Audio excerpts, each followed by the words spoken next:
Fala pessoal, tudo tranquilo com vocês? Eu espero que todo mundo esteja bem. Aqui quem fala é o professor Fábio Vasconcelos, né? Para a gente falar um pouquinho sobre contabilidade pública, né? Contabilidade pública aqui no nosso canal, Contabilidade Facilitada.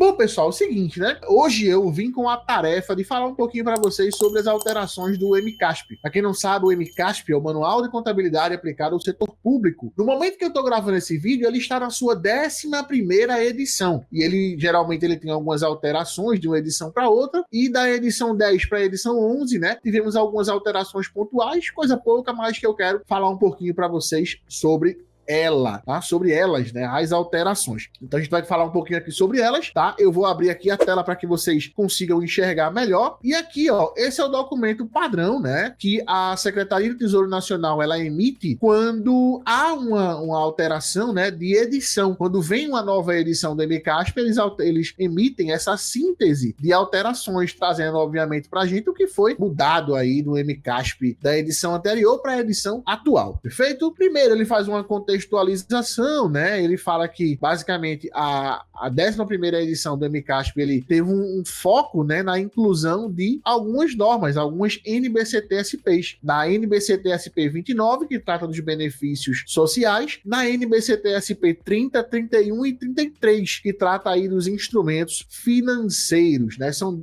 normas novas, né? E que não estavam presentes no MCASP 10ª edição. Inclusive, eu vislumbro para o MCASP 12ª edição a inclusão de mais uma norma, né? Uma norma nova, que é a NBCT-SP 34, que trata exatamente dos custos no setor público, né? Uma norma recentíssima, tá? Uma norma recentíssima e que certamente vai ser muito utilizada aí pelos órgãos, né? A STN certamente vai bater forte nela, na aplicação dessa norma, porque ela fala dos custos, né? Como que a entidade pode apurar e demonstrar esses custos no setor público, para que o próprio usuário das demonstrações ele entenda os custos daquele serviço público, certo? Hoje a gente só sabe que há uma arrecadação e uma execução de despesa, mas eu não sei os pormenores, tá? De quanto me custou uma política pública, tá? Isso pode ficar claro quando os entes eles começarem a implementar na prática a NBCT SP 34, tá? Aqui eu vejo que ela pode vir aí no MCASP 12ª edição. Por enquanto, ela é uma norma separada, não está inclusa no MCASP, né? E está totalmente vigente. E também tivemos outras alterações, né, de melhoria de redação para melhorar aí a compreensão, né, por parte do leitor, bem como melhor aplicação dos conceitos já constantes no manual. Então tivemos algumas alterações de redação, né, inclusão de alguns lançamentos contábeis aí para melhorar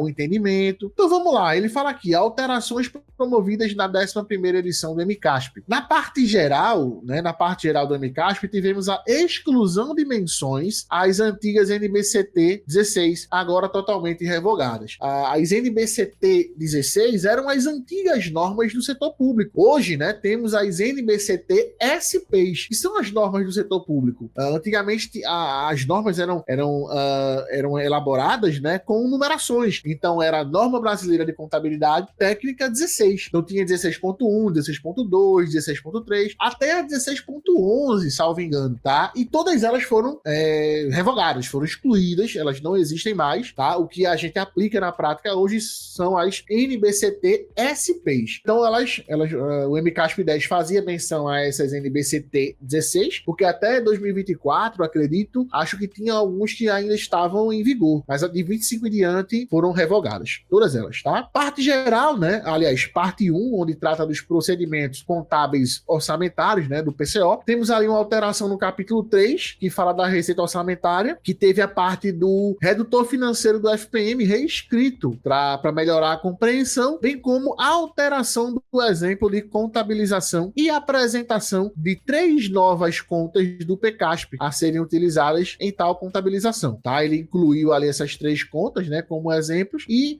melhorou, né, o entendimento dessa parte do redutor financeiro. Eu não vou entrar em detalhes do que é o redutor financeiro do FPM, né? FPM é o Fundo de Participação Municipal, né? Mas não precisa a gente estar entrando em detalhe aqui. Só que houve essa melhora aí nessa parte que trata do redutor financeiro. E teve também, né, uma alteração no capítulo 4, excluindo, né, o PDDE, né, que era entendido como se fosse um fundo, né? E ele fala aqui, ó, pois não se trata de fundo especial para transferência fundo a fundo. Então, antes ele era entendido como um fundo, esse PDDE, e agora não se trata mais de um fundo especial. Então, tirou lá. Alterou também a parte 2, que trata dos procedimentos contábeis patrimoniais, né, com a inclusão de 2 novos capítulos, que é o capítulo 23, que trata dos benefícios sociais, e o capítulo 24, que trata dos instrumentos financeiros, certo? Esses são normas recentes, tá, que não estavam inseridas no MCASP 10 e que foram inseridas no MCASP 11ª edição. E aqui, ó, esse segundo ponto é interessante, tá? Porque houve uma alteração no parágrafo nos itens 12.2.1.2 e 13.5, que tratam aí dos bens de patrimônio cultural. Antes, qual era a ideia? Antes, tinha-se a portaria STN 10.300 que suspendeu o prazo para implementar os procedimentos contábeis patrimoniais do patrimônio cultural. Era basicamente, trazia meios de como que a gente iria fazer para registrar o patrimônio cultural, seja ele tangível ou intangível. Então a portaria STN, ela suspendeu esses prazos, né, para a implementação desses procedimentos de reconhecimento, de registro do patrimônio cultural. E aí, né, o MCASP 10, ele tinha lá, né, a sua redação, e no MCASP 11, né, passou a ter o seguinte aqui, ó: o reconhecimento, mensuração e evidenciação dos bens do patrimônio cultural são facultativos. Então tirou a obrigatoriedade de reconhecer o patrimônio cultural do patrimônio público, né, e trouxe agora como sendo facultativo. Então isso aí foi alterado também. Parte 3, né, que trata dos procedimentos contábeis específicos. Tivemos uma revisão no capítulo 1 do Fundeb, tá, para trazer mais explicações sobre a contabilização da parte complementar da União, né, que é uma parcela que a União acrescenta ali no Fundeb. Capítulo 4, né,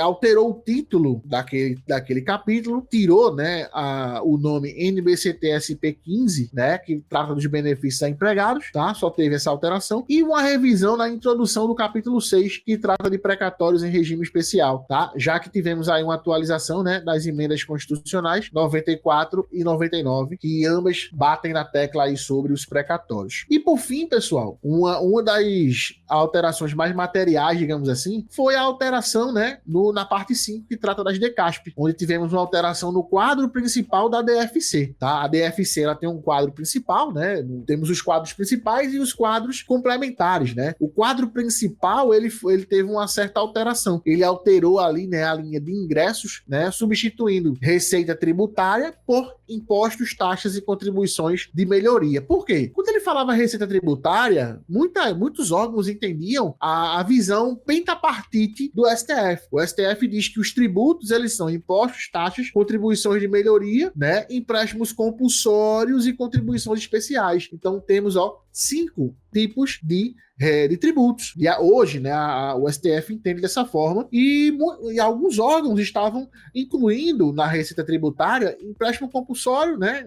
A gente mal tem isso, né? É só da União, inclusive, e as contribuições especiais. Então tinha ente, né, inclusive, utilizando as contribuições especiais, incluindo na receita tributária. De fato, hoje, né, com o entendimento do STF, é uma receita de tributo. Contribuição especial é um tributo. Por exemplo, CSLL, Contribuição Social sobre o Lucro Líquido, é uma contribuição especial, mas para fins de DFC no setor público, ela não é uma receita tributária. Então, ela substituiu receita tributária por impostos, taxas e contribuições de melhoria, para ficar ali de acordo com o que fala a IPC 08, que trata da DFC. Então é isso, pessoal. Show de bola. Essas são basicamente as alterações que a gente tem aí no MCASP, da 10ª edição para a 11ª edição. Tentei explicar o máximo possível aí, detalhar o que pude. Espero que vocês tenham entendido. E se você quiser se especializar, quiser entender mais sobre contabilidade pública, link aqui embaixo para nossa especialização em contabilidade pública, para nossa pós-graduação em contabilidade aplicada ao setor público. A gente fala disso e muito mais lá no nosso curso. Beleza? Tamo juntos. Até os próximos vídeos.